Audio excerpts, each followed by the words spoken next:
Majoranca socialiste në mbledhjen e byros konfirmoi përjashtimin nga parlamenti të 6 deputetëve të Partisë Demokratike deri në datën 3 mars. Mbledhja e byros u shoqërua me debate mes shumicës dhe deputetëve të opozitës, të cilët akuzuan Partinë Socialiste për shkelje të rregullores. Kjo është na jep fjalë.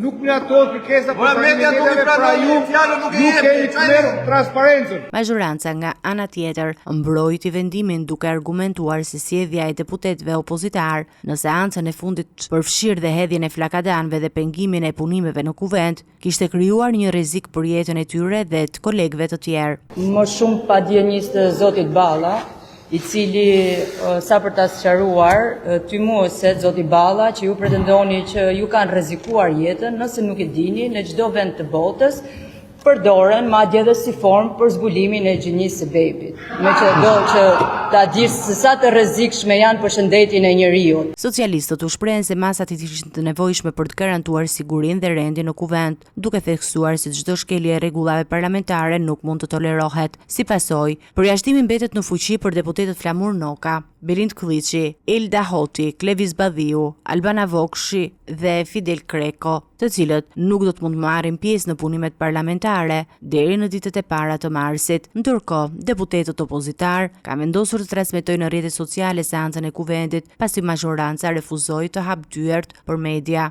Ky vendim thekson tensionin e vazhdueshëm mes palëve në parlament dhe pasqyron diferencat e thella politike mes majorancës dhe opozitës, duke sinjalizuar se konfliktet mes tyre do të vazhdojnë gjatë muajve të ardhshëm, veçanërisht gjatë diskutimeve për ligje të rëndësishme dhe reforma strategjike.